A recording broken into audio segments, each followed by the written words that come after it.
Saudara polisi terus menyelidiki kasus dugaan perdagangan orang terkait penjualan ginjal ke Kamboja. Sejumlah orang sudah ditetapkan sebagai tersangka. Bagaimana membongkar kasus dugaan penjualan ginjal antar negara ini? Kita akan bahas bersama kriminolog UI Adrianus Meliala. Bang Adrianus, selamat malam. Selamat malam, Mbak. Kasus ini sekarang sudah naik ke tahap penyidikan, sudah ada beberapa tersangka. Tapi yang jadi pertanyaannya, emang seberapa susah sih membongkar kasus jual beli ginjal antar negara ini? Ya kalau cuma sampai kepada orang-orang yang ditemukan, ditangkap di Bekasi, tentu mudah.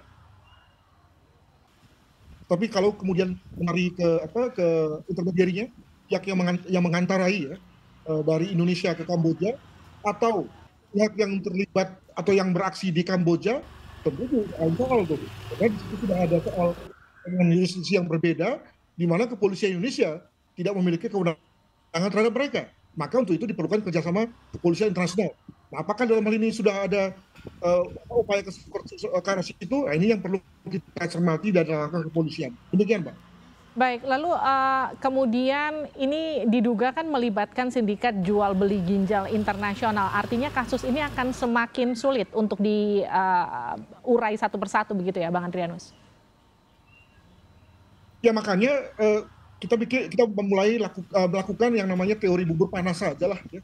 Jadi kita lakukan apa yang bisa kita lakukan di dalam negeri, walaupun dia hanya pelaku lapangan atau pelaku yang juga adalah korban, apa itu yang kemudian kita lakukan law enforcement dulu.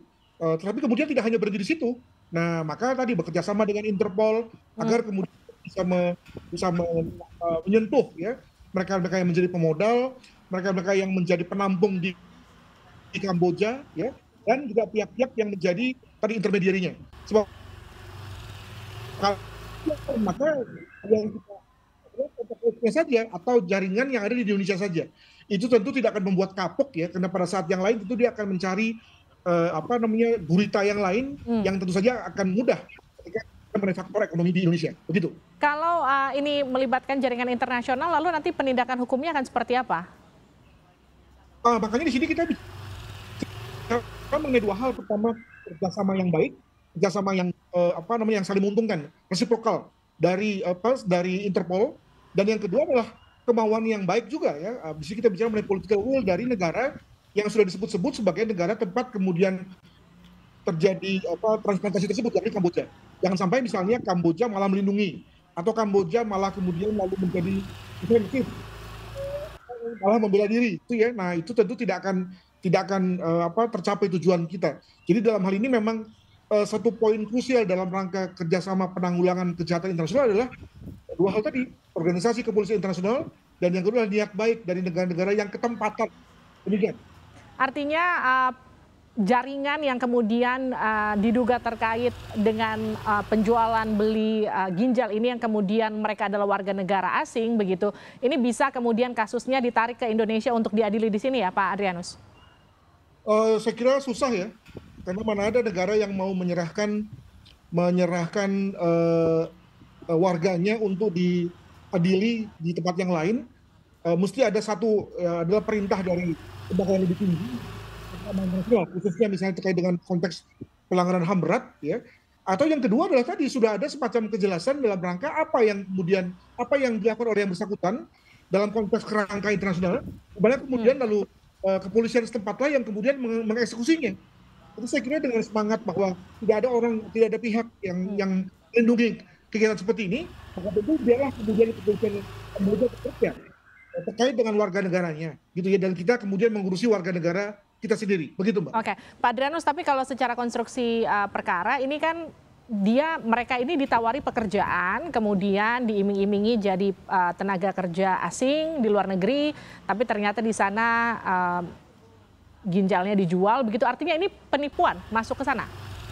Memang menjadi menarik bagi saya, bagaimana bisa terjadi perubahan tersebut. Jadi kalau yang tadi dikatakan bahwa si A ditawari bekerja, maka tentu harapannya, ekspektasinya adalah menjadi pekerja toko, pekerja bangunan, di restoran, bukan begitu. Lalu kemudian ternyata dia hendak diambil ginjalnya, berarti ada situasi di mana pada saat sudah ditampung, lalu kemudian yang bersangkutan diberikan tawaran baru, diiming-imingi untuk oke lah nggak usah bekerja, tapi dikasih ginjal saja, lalu benefitnya, uangnya jauh lebih baik loh, begitu ya. Dengan kata lain dia dipersuasi untuk kemudian berubah untuk sesuatu yang lebih menguntungkan. Itu yang pertama. Yang kedua adalah bahwa yang bersangkutan itu dijebak, dipaksa.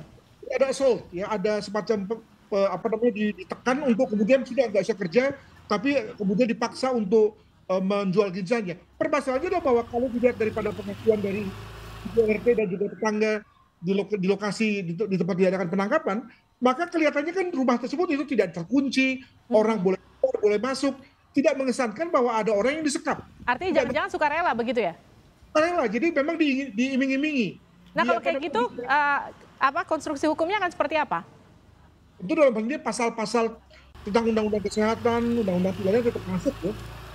Apa namanya, untuk mereka yang mau akan, ya sekali lagi saya bicara mengenai mau dan akan karena mereka belum melakukan ya, belum terjadi transplantasinya. Nah, ketika bicara mengenai hukum di Kamboja, tentu bicara mengenai sesuatu tentang orang yang sudah melakukan transplantasi, begitu.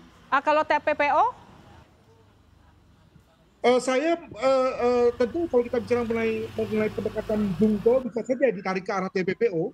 Mengapa? Karena kalau kita bicara mengenai TPPO, maka orang yang diperdagangkan itu adalah orang yang tidak tahu apa tujuan daripada dia dibawa ke luar negeri. Oke, beda ya ketika misalnya orangnya sukarela memang mau berangkat begitu ya.